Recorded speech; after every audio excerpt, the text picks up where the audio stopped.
جس کا کام ہے شہر میں جرائم کا خاتمہ کرنا، جرائم کی روک تھام کرنا، شہریوں کی حفاظت کرنا، قانون کی خلاف ورزی کرنے والوں کو روکنا اور آئین و قانون کی پاسداری کروانا پولیس کے بنیادی فرائض میں شامل ہے۔ مگر شہر قائد کراچی میں پولیس کے افسران منشیات فروشوں کی خود سرپرستی کر رہے ہیں۔ اسپیشل برانچ کی جانب سے منشیات فروشوں کی سرپرستی کرنے پر پولیس افسران کی فہرست تیار کی گئی۔ جاری کردہ رپورٹ میں 100 سے زائد افسران اور اہلکاروں کی نشاندہی کی گئی ہے۔ فہرست میں D S Ps, S H Os, sub inspector, A S I, head constables اور کانسٹیبل ہیڈ محرر بھی شامل ہیں۔ رپورٹ میں 7 ضلعوں میں 363 منشیات کے اڈے چلائے جانے کی نشاندہی بھی کی گئی۔ رپورٹ میں انکشاف کیا گیا کہ ضلع ساؤتھ میں 28، سٹی میں 42، کورنگی میں 15، ایسٹ میں 20، منیر میں 4، جبکہ ضلع سینٹرل میں 169، ضلع ویسٹ میں 87 منشیات کے اڈوں کا انکشاف ہوا ہے۔ رپورٹ کے مطابق کرپٹ پولیس افسران چرس، ہیروئن، افیون، آئس بیچنے والوں سے بھتہ لیتے ہیں۔ اسپیشل برانچ کی بنائی گئی رپورٹ آئی جی سندھ کو ارسال کر دی گئی ہے۔ منشیات فروشوں کی سرپرستی کرنے کے علاوہ پولیس کی کارکردگی کا حال یہ ہے کہ تاحال اس رپورٹ پر بیانات جاری کیے جا رہے ہیں۔ سوال یہ پیدا ہوتا ہے کہ اگر پولیس مجرموں کو پکڑنے کی بجائے خود منشیات فروش مجرموں کی سرپرستی کرتی ہوئی نظر آئے گی تو منشیات کی بآسانی فراہمی کو روکا کیسے جا سکے گا؟ عوام کی حفاظت کرنے والی پولیس چند روپوں کے عوض منشیات فروشوں کو کھلا چھوڑ دے گی تو پھر منشیات سے فری پاکستان کیسے بن پائے گا؟ اسی پر بات کریں گے۔ ہمارے ساتھ موجود ہیں جی اینکر پرسن فواد احمد صاحب، اسٹوڈیوز میں تشریف رکھتے ہیں۔ بہت شکریہ فواد، اور خاص شکریہ لاہور میں ہمارے ساتھ اسٹوڈیوز میں موجود ہونے کا۔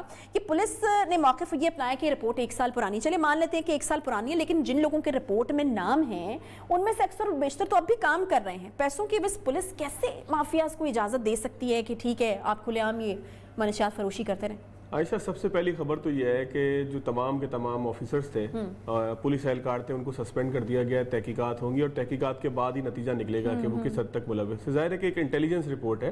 اسپیشل برانچ ایک انٹیلیجنس برانچ ہے، پولیس کے انٹرنل سسٹم کو بھی دیکھتی ہے اور باقی چیزوں کی بھی۔ پولیس کی انٹیلیجنس آپ سمجھ لیں کہ ونگ ہے، اس کی رپورٹ ہے۔ اچھا، اس کے اب جو سربراہ ہیں وہ غلام نبی میمن صاحب ہیں، جو اس سے پہلے additional I G Karachi police chief تھے، اور ان کے زمانے میں منشیات فروشوں کے حوالے سے ایک بڑا کریک ڈاؤن کیا گیا۔ کراچی میں منشیات فروشی سے زیادہ بڑا مسئلہ تھا وہاں پہ گٹکا اور ماوا۔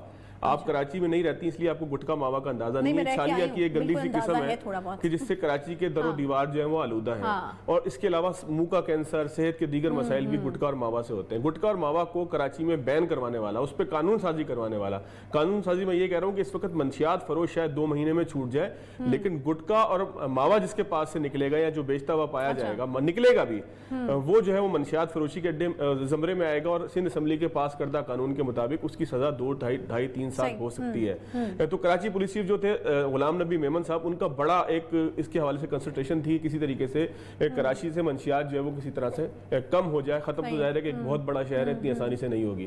2 واقعات میں آپ کو سمجھنے کے لیے بتاتا ہوں۔ میرپور خاص کا واقعہ ہے۔ میروا گورچانی کے ایس ایچ او تھے، ان کے گھر پہ چھاپا پڑتا ہے اینٹی نارکوٹک فورس کا، اور جب چھاپا پڑتا ہے تو وہاں بڑے پیمانے پر ایک منشیات کا ایک اڈا وہاں پر ملتا ہے، اور ان کو جو ہے وہ گرفتار کیا جاتا ہے۔ بعد میں تحقیقات سے ثابت ہوتا ہے کہ ان کے پاس منشیات موجود تھیں، یعنی کہ ایس ایچ او جو ہے میرپور خاص کا، اس کے گھر سے منشیات نکلتی ہے۔ دوسرا ایک واقعہ ہوتا ہے جامشورو کا۔ جامشورو حیدرآباد سے متصل ایک شہر ہے، چھوٹا سا، جہاں پر ٹول پلازا موجود ہے۔ اگر آپ نے حیدرآباد جانا ہے تو وہاں پہ آپ کو رکنا پڑے گا۔ وہاں پہ پولیس ایک ٹرک کو روکتی ہے جس کی ٹینکی کے اندر جو ریزرو ٹینک تھا آئل کا، اس میں سے منشیات نکلتی ہے۔ پولیس وہاں پر بجائے اس کے کہ منشیات فروشوں کو گرفتار کر کے ایف آئی آر کاٹ کے منشیات کو تلف کرتی یا اس کو جو ہے وہ ریکارڈ میں لے کے آتی، پولیس ملزموں سے پوچھتی ہے کہ یہ منشیات آپ نے کہاں سے لی، کہاں سپلائی کرنی تھی۔ وہ بتاتے ہیں کہ ہم نے کلفٹن میں ایک جگہ پہ سپلائی کرنی ہے۔ وہ کیا کرتے ہیں کہ سرکاری موبائل کے اندر منشیات کو ڈالتے ہیں اور لے کر کراچی بیچنے کے لیے چلے جاتے ہیں۔ وہاں پہ عبداللہ شاہ غازی کے مزار کے پاس رینجرز ان کو پکڑ لیتے ہیں۔ پولیس پہ بڑی بڑی تصویریں چھپتی ہیں کہ پولیس موبائل کے ساتھ 2 پولیس اہلکار بہت آسانی سے گاڑی ڈرائیو کرتے ہوئے سرکاری گاڑی کے اندر موبائل کے اندر منشیات رکھ کر کراچی تک پہنچے، اور کلفٹن میں جب رینجرز اہلکار نے دیکھا کہ کافی دیر سے موبائل کھڑی ہے، انہوں نے چیک کیا بھائی کون ہو، تو پتہ لگا کہ اس میں منشیات پڑی ہیں۔ تو یہ تو وہاں پر صورتحال ہے کہ منشیات اس طریقے سے جو ہے وہ کھلے عام جاری ہے، اور اس سے یقیناً جو نئی نسل ہے ہماری آنے والی، اس کو بڑا خطرہ ہے۔ اور پھر اور بھی تو جرائم، جب پولیس اس طریقے سے سرپرستی کرے گی منشیات فروشوں کی اور پھر اڈوں کی سرپرستی کی جائے گی، ان کو تحفظ فراہم کیا جائے گا، تو یقیناً اس کی آڑ میں پھر آپ اور بہت ساری چیزیں جو ہے نا وہ ہونے دیتے ہیں، تو اور جرائم بھی تو یقیناً بڑے ہوں گے کراچی میں۔ دیکھیں جی، پولیس اہلکار یا پولیس کے جو افسران ہیں ان سے ہماری مختلف موقعوں پہ بات چیت ہوتی رہتی ہے۔ وہ خود یہ بتاتے ہیں کہ کراچی میں جرائم کی ایک بڑی وجہ ہے کہ وہ لوگ جو منشیات کا استعمال کرتے ہیں وہ اپنے پیسے پورے کرنے کے لیے، منشیات خریدنے کے لیے جرائم کرتے ہیں۔ یعنی کہ جو فرد منشیات کا استعمال کر رہا ہے اس کو پیسے چاہیے, بڑے پیمانے پہ چاہیے, وہ جرم کرے گا. اور جو مجرم پکڑا جاتا ہے اس سے معلوم یہ ہوتا ہے کہ اس نے اس لیے جو ہے وہ جرم کیا, اس نے اس لیے موبائل چھینا, اس نے اس لیے کسی کے گھر پہ ڈکیتی ڈالی کہ اس نے اپنی منشیات کے پیسے پورے کرنے تھے. اچھا, ایک بڑا خطرناک معاملہ جو ہے جس کے اوپر بہت زیادہ بات ہونی چاہیے وہ ہے آئس اور کرسٹل کا نشہ. میں نے اس کے اوپر ایک پورا پروگرام بھی کیا تھا. آئس اور کرسٹل کا نشہ اتنا خطرناک ہے کہ نوجوان نسل اس کو اس لیے استعمال کرتی ہے کہ آئس یا کرسٹل میں نے کبھی استعمال نہیں کی, نہ مجھے پتا ہے کہ کیسی ہوتی ہے. ان دونوں میں سے کوئی ایک چیز ایسی ہے کہ جو بچوں کو یہ احساس دلاتی ہے کہ وہ بہت پاورفل ہو چکے ہیں, یعنی کہ پاور بوسٹر ہے ایک طرح سے. ایتھلیٹس اس کو اس لیے استعمال کرتے ہیں, یہ جنگ عظیم کے اندر جاپان نے استعمال کیا تھا, جاپان کے فوجی اس کو استعمال کرتے تھے تاکہ ان کو نیند نہ آئے. یہ آئس یا کرسٹل جو بھی ان میں سے نشہ ہے اس میں یہ شامل ہوتا ہے. اور بہت سارے بچے صرف اس ڈر سے کہ ہم فیل نہ ہو جائیں, امتحانات میں ہمارے نتائج اچھے نہ آئیں اور ہم پڑھ نہ سکیں, تو وہ اس طرف چلے جاتے ہیں. اسکولوں کے اندر, پارک سے اندر, کراچی کا کون سا ایسا علاقہ ہے کہ جہاں پر منشیات نہ مل رہی ہو؟ آپ نے ابھی جو پوری رپورٹ پڑھی ہے اس میں کراچی کے ہر ضلع کا تذکرہ ہے. بہرحال پولیس اہلکار جو ہے معطل ہوئے ہیں, معطل ہونے کے بعد اب تحقیقات چلیں گی, تحقیقات کے بعد یہ سامنے آ جائے گا کہ کون اس میں ملوث تھا. بڑی نازک صورتحال ہے. تو فواد, ابھی حکومتی اقدامات کی اگر بات کی جائے تو وہ کس حد تک ایکٹیو ہیں, یا ان کو کس حد تک ادراک ہوا ہے کہ سچویشن جو ہے وہ سینسٹیو ہے, اور کیا اقدامات کیے گئے؟ دیکھیں, حکومت کی جانب سے تو پولیس ہی نہیں قدم کرنا ہے نا, حکومت تو نوٹس لے سکتی ہے. اگر پولیس انوالوڈ ہے تو obviously پھر اس میں دیکھیں ابھی تک جو نام آئے ہیں نا, اس میں ابھی تک پولیس کے جو سینئر افسران ہیں, یعنی کہ جو اے ایس پی سے لے کے اوپر تک ڈی آئی جی تک اور آئی جی تک کا جو رینک ہے, ان کے نام نہیں ہیں. یہ سارے کے سارے S H O, D S Ps اور نیچے پولیس اہلکاروں کے, سب انسپیکٹر اور اس طرح کے لوگوں کے نام ہے. تو بہرحال یہ ہے کہ پولیس کو ہی تحقیقات کرنی ہے, پولیس ہی بنیادی فورس ہے, اسی نے تحقیقات کرنی ہے, اسی نے ان کے خلاف پروسیکیوشن کر کے جو ہے وہ ان کو انجام تک پہنچانا ہے. مسئلہ کیا ہے اس کے اندر؟ سب سے بڑا مسئلہ یہ ہے کہ ہمارا جو پولیس کا اپنا نظام ہے یہ خود مجرموں کو تحفظ دیتا ہے. سب سے بڑا مسئلہ یہ ہے اگر قانون سازوں کو کچھ کرنا ہے نا, دیکھیں اسمبلی میں بیٹھا ہوا کوئی شخص, سندھ اسمبلی کے اندر بیٹھا ہو یا قومی اسمبلی کے اندر, وہ منشیات فروشوں کو جا کر پکڑے گا نہیں, پکڑنا پولیس نے, لیکن اس کا کام یہ ایسا ہے کہ وہ ایسی لیجسلیشن کرے کہ جس کی بنیاد پر کوئی بھی فرد جرم کرنے کے بعد چھوٹ کر جا نہ سکے. اس کی مثال ایسے ہے کہ میں نے آپ کو بتایا گٹکا اور ماوا کے حوالے سے جب قانون سازی کی گئی تو اس وقت کراچی کے اندر سونا سستا ہوگا اور گٹکا اور ماوا مہنگا ہے. کسی عام آدمی کے لیے گٹکا ماوا خریدنا اس وقت بھی مشکل ہے, کیونکہ آپ نے ایک ایسی قانون سازی کر کے ایک ایسا فریم ورک دیا کہ جس کو پھر پولیس نے امپلیمنٹ کیا. ظاہر ہے کہ پولیس کی اپنی نیت کا بھی ایک بڑا کردار ہے. قانون سازوں کو یہ کرنا چاہیے کہ ان کو ایسی قانون سازی کرنی چاہیے کہ جو شخص منشیات 20 گرام 25 گرام 50 گرام چرس کے ساتھ پکڑا جائے, وہ 2 مہینے کے بعد دندناتا وہ سڑک کے اوپر نہ پھر رہا ہو کہ 2 مہینے سے جیل کی روٹی بھی توڑی ہے, جیل میں وہ کرائم کے نئے گر بھی سیکھ کر آیا, جیل میں جیل بنیادی طور پہ اصلاح خانہ ہوتا ہے. لیکن اصلاح خانے کے اندر کیا ہو رہا ہے, یہ سارا کا سارا نیٹ ورک, سارا کا سارا سسٹم ٹھیک ہوگا کہ جب ایسی قانون سازی ہوگی کہ جس میں ملزم کو یہ پتا ہو کہ اگر وہ اس جرم میں پکڑا جاتا ہے تو وہ چھوٹے گا نہیں. حکومت نے یہ کرنا ہے کہ اسے نوٹس دینا ہے, اس نے آئی جی کو کہنا ہے کہ ان تمام لوگوں کے خلاف کاروائی کرے. کاروائی پولیس نہیں کرنی ہے چاہے کیسی بھی صورتحال ہو.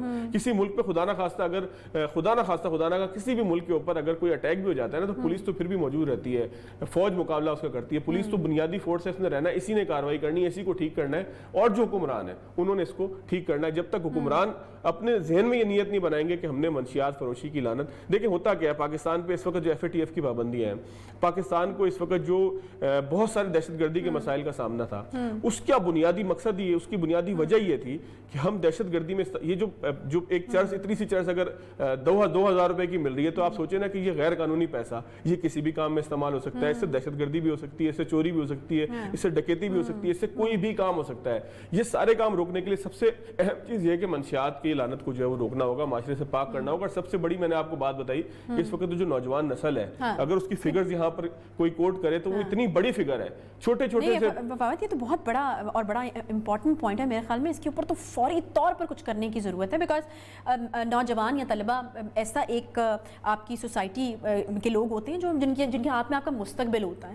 تو یہ تو بڑے ہلا دینے والے فیکٹس ہیں, اس کے بارے میں تو جلد از جلد کچھ کرنے کی ضرورت ہے. ویسے آپ کو کیا لگتا ہے, کیونکہ ہم بہت دفعہ اس طرح ہوتا ہے کہ ہم ریاست کے اوپر, حکومت کے اوپر ذمہ داری ڈال دیتے ہیں اور پھر کہتے ہیں کہ ٹھیک ہے جب وہ کچھ کریں گے تو ہوگا, نہیں کریں گے تو پھر نہیں ہوگا. کبھی پولیس کے اوپر ڈال دی, کبھی حکومت کے. ہماری اپنی کیا ذمہ داری ہے, یا پیرنٹس کا کیا رول ہونا چاہیے؟ اپنی ذمہ داری جو ہے عائشہ, اپنی ذمہ داری تو بڑی بنیادی ہے, اس میں تو کوئی شک ہی نہیں ہے کہ اپنی ذمہ داری سب سے زیادہ ہے. آپ کا بچہ اگر نشہ کرتا ہے, آپ کا بچہ سگریٹ پیتا ہے, آپ کا بچہ اگر کوئی اور چیز کوئی بھی غلط کام کرتا ہے, اگر پیرنٹس اس کے ساتھ کنیکٹڈ نہیں ہیں تو سب سے بڑے ذمہ دار تو پیرنٹس ہیں نا. پیرنٹنگ کا مطلب یہ تو نہیں ہے کہ آپ نے اچھا کھلا دیا, اچھا پہنا دیا اور اس کے بعد اچھے اسکول میں داخل کرا دیا. آپ کو دیکھنا پڑے گا آپ کا بچہ, اگر میں جو آپ کو بتا رہا ہوں, میں نے مختلف ڈاکٹر سے بات کی اس موقع پہ, میں نے اپنے پروگرام کے لیے بڑی ریسرچ کی. ہر بندے کا یہی کہنا تھا کہ اگر آپ کے بچے کے بیہیویئر میں کوئی فرق آ رہا ہے, وہ بہت زیادہ سو رہا ہے, بہت زیادہ جاگ رہا ہے, بہت زیادہ جو ہے وہ کسی کام کے اندر ایکسٹریم کے ساتھ انوالو ہو گیا, تو آپ کو دیکھنا ہوگا. جب تک پیرنٹس اپنے بچوں کے ساتھ کنیکٹڈ نہیں ہوں گے نا, تو سوسائٹی سے لعنت کا خاتمہ نہیں کیا جا سکتا. دوسری بات یہ رہ گئی کہ اس پورے سسٹم کو کیسے چینج کیا جائے کہ جس کے اندر یہ منشیات فروشی بھی ہوتی ہے. دیکھیں, منشیات بکے گی تب جب کوئی خریدار ہوگا, اور خریدار تو میں ہوں خریدار, تو مجھے کوئی بیچنے والا آ رہا ہے نا. سب سے پہلے تو آپ کو جو بیچنے والا ہے اس کے خلاف کارروائی کرنی ہے. یہ منشیات کراچی کے ان علاقوں سے آتی ہے, کراچی کے اندر کہ جو بارڈر کے علاقے ہیں. کراچی میں داخل ہونے کے 2-3 راستے ہیں. ایک بلوچستان کے راستے آپ داخل ہو سکتے ہیں, ایک آپ جو ہے وہ سوراب گوٹ کے راستے جو ہے وہ داخل ہو سکتے ہیں, یا ٹول پلازا کے راستے داخل ہو سکتے ہیں. ان تمام چیزوں کو بآسانی روکا جا سکتا ہے. یہ منشیات انہی بسوں کے اندر آتی ہے کہ جس میں مسافر سفر کرتے ہیں. اس کو جو ہے وہ چوکی لگی ہوتی ہے کوسٹ گارڈ کی, وہ نہیں روکتی. نارکوٹکس کی چوکی لگی ہوتی ہے, وہ نہیں روکتی. پولیس کی چوکی لگی ہوتی ہے, وہ نہیں روکتی. اس کا مطلب یہ ہے کہ یہ تمام لوگ آپس میں ملے ہوئے ہوتے ہیں کہ جس کے بعد یہ منشیات کراچی کے کسی شہری کے سگریٹ کے اندر یا اس کے ٹیبل کے اوپر پہنچتی ہے. یہ تمام لوگوں کا اگر جب تک نیٹ ورک نہیں توڑا جائے گا نا, آج یہ رپورٹ آئی ہے, اس رپورٹ کو اگر جو ہے وہ گفتن نشستن برخاستن کر دیا جائے گا, یا اس کو جو ہے وہ ایک لفافے کی زینت بنا کے ٹیبل کے نیچے ڈال دیا جائے گا, تو پھر صورتحال تبدیل نہیں ہوگی. صورتحال جبھی تبدیل ہوگی کہ جب پولیس افسران اس کو سوچیں گے کہ یہ کل کو ان کے گھر تک پہنچ سکتی ہے. یہ کسی کے مطلب, اور اس کے نتائج بہت بھیانک ہو سکتے ہیں فواد. اب نور مقدم مرڈر کیس ہمارے سامنے ہے, مطلب وہ کوئی چھوٹی سی بات نہیں ہے. مطلب وہ ایک ایسی چیز تھی جس نے لرزا کے رکھ دیا تھا سب کو. اور آپ دیکھ سکتے ہیں کہ مطلب جو ہم نے بات کی کہ ماں باپ کی ذمہ داری ہے, پیرنٹس کا ایک رول ہونا چاہیے. اب کس طریقے سے پیرنٹس بھی سفر کر رہے ہیں ساتھ, اور اپنے بچے کو اس طرح کی چیز میں انوالو دیکھنا, اور اس کے بعد پھر جس طرح لوگ ڈیمانڈ کر رہے ہیں کہ اس کو پبلکلی ہینگ کیا جائے, تو اس کے نتائج تو بڑے بھیانک آ سکتے ہیں. تو میرے خیال میں ہمیں شاید تھوڑا ذرا اس کو غور سے سمجھنے کی ضرورت ہے. دیکھیں جی, اس میں تو کوئی شک نہیں ہے کہ یہ تو پوری دنیا کا ایک نعرہ ہے نا کہ منشیات ایک لعنت ہے. آپ عرب ممالک میں اگر آپ کی جیب سے محمد آصف کرکٹر کی جیب سے سلاجید نکل آئی تھی اور سزائے موت کے وہ قریب چلے گئے تھے, تو جو دیگر ممالک ہیں, عرب ممالک ہیں خاص طور پر, وہاں پہ اگر آپ کی جیب سے منشیات ایک چنے کے دانے کے برابر بھی نکل آئے تو آپ کو سزائے موت ہو سکتی ہے. جب تک, میں نے آپ سے کہا, قانون سازی نہیں کریں گے, جب تک آپ پروسیکیوشن کو مضبوط نہیں کریں گے, یعنی کہ ایک ملزم پکڑا جائے اور اس کو یقین ہو کہ رشوت دے کے پکڑا گیا اور رشوت دیتے ہوئے چھوٹ جاؤ, تو جب اس کو یہ یقین ہوگا کہ منشیات سے نکلنے والے پیسوں سے جو بچنے والے پیسے ہیں اس سے وہ, مطلب ان سارے لوگوں نے, منشیات فروشوں نے ایک بجٹ رکھا ہوتا ہے کہ پولیس کو کیا بجٹ دینا ہے, پکڑے جانے کی صورت میں کیا بجٹ دینا ہوتا ہے. جب تک اس سارے سسٹم کو نہیں توڑا جائے گا, نیٹ ورک کو نہیں توڑا جائے گا, تو اس وقت تک پھر نور مقدم کیس بھی ہوتا رہے گا. کراچی کی بات کیا کریں, پورے ملک میں ایسی پارٹیز, آپ کو بھی پتا ہے, مجھے بھی پتا ہے, یہ پروڈکشن کے جو لوگ ہیں ان کو بھی پتا ہے کہ ایسی پارٹیز ہوتی ہیں کہ جہاں منشیات چلتی ہیں, جہاں پر مختلف ٹیبلٹس ایسی چلتی ہیں کہ جو لوگوں کو تھرتھلی جن کے جسم کے اندر مچا دیتی ہیں. یہ سارا کچھ پاکستان میں ہو رہا ہے نا, اس کو ایک نیٹ ورک کے تھرو ہو رہا ہے. اس نیٹ ورک کو توڑنا قانون ساز اداروں کے لیے مشکل نہیں ہے. اس نیٹ ورک کو پولیس کو پکڑنا مشکل نہیں ہے, جب تک کہ آپ اس طرح کی رپورٹس 50 آتی رہیں گی. تو پھر کیا پرائرٹیز کیا ہیں سندھ گورنمنٹ کی, کیا پرائرٹیز ہیں؟ کراچی اگر پاپولیشن کے حساب سے سب سے بڑا شہر ہے, تو منشیات کے استعمال میں بھی سب سے بڑا شہر ہے وہ اس وقت, تو کیا پرائرٹیز کیا ہیں سندھ حکومت؟ سندھ حکومت کی پرائرٹیز تو آپ کو پتہ ہی ہے کہ جو کچھ سندھ کے اندر ہو رہا ہے. میں اب کوئی ایسی بات کروں گا تو یہ محسوس ہوگا شاید میں پی ٹی آئی کی ترجمانی کر رہا ہوں, لیکن بہرحال سندھ کے اندر کوئی ایسی خوبصورت صورتحال نہیں ہے کہ جس کی بنیاد پہ آپ کہیں کہ فلانا فلانا فلانا چیزیں بہت اچھے طریقے سے ہو رہی ہیں, اس لیے جو ہے وہ منشیات کی چیز کو سب سے پہلے روکا جائے. مطلب اتنے زیادہ مسائل ہیں کہ یہ ڈیسائیڈ کرنا ہی مشکل ہے کہ پہلے کس چیز کو پریورٹی دیں. آپ پہلے, اگر سڑک آپ کی ٹھیک نہیں ہوتی, آپ کہتے ہیں سڑک ٹھیک کریں, سڑک ٹھیک کرنے کی طرف جاتے ہیں تو آپ کو پتہ لگتا ہے کہ محکمہ صحت کے اندر مسائل ہیں. صحت سے نکلتے ہیں تو پتہ لگتا ہے کہ جی سندھ کے تعلیمی اداروں کے اندر اگر پورے ملک میں 10,000 گھوس اسکول ہیں تو 7,500 سندھ کے اندر ہیں. یہ سندھ کے ایجوکیشن کی صورتحال ہوتی ہے. سائنس ٹیچر موجود نہیں ہے, لیبز میں جو ہے وہ سامان موجود نہیں ہے, وہاں پر بھینسیں بندھی ہوئی ہیں, وہاں پہ بکرے بندھے ہوئے. یہ ساری صورتحال سندھ کے اندر ہے. اچھا, یہ کوئی ایسی انوکھی صورتحال نہیں ہے کہ جو میں بڑی آپ کو ایکسکلوزیو بتا رہا ہوں کہ یہ وہاں پہ صورتحال ہے. منشیات کا معاملہ بھی اسی طریقے سے کہ جب سارے کام ہو رہے ہیں تو منشیات فروشوں کو ایزی منی تو اسی کے اندر نظر آتی ہے کہ منشیات فروشی کریں, قوم کے بچوں کو ایک دلدل کے اندر پھینکیں, قوم کے بچوں کو ایک جو ہے وہ کنویں کے اندر ایسے پھینکیں, تاریک کنویں کے اندر پھینکیں کہ جہاں سے ان کی واپسی نہ ہو سکے. تو یہ ساری صورتحال ان حکمرانوں کی مرضی سے ہی ہو رہی ہے نا. یہ ساری صورتحال ان کے انتخابی خرچوں کو پورا کرنے کے لیے ہو رہی ہے نا. یہ تمام کرائم جو ہو رہا ہے سندھ کے اندر ہو یا پورے پاکستان میں ہو, میں صرف اسپیسیفک سندھ کی بات نہیں کر رہا. سیاسی سرپرستی حاصل ہے نا اس کرائم, سیاسی سرپرستی حاصل ہے. لیکن سندھ کے لوگ مجھ سے ایک سوال اور پوچھتے ہیں, جب آپ ان سے یہ بات کریں گے وہ ایک سوال اور پوچھتے ہیں کہ یہ منشیات آتی کہاں سے؟ یہ منشیات پورے پاکستان سے چلتی ہوئی سندھ تک پہنچتی ہے نا. تو ذمہ داری تو پھر کے پی کے بھی ہوئی, ذمہ داری تو پھر پنجاب کی بھی ہوئی. یہ منشیات کوئی کراچی کے باہر کسی سوراب گوٹ یا بیریا ٹاؤن کے پاس کسی پہاڑی کے اوپر نہیں بن رہی.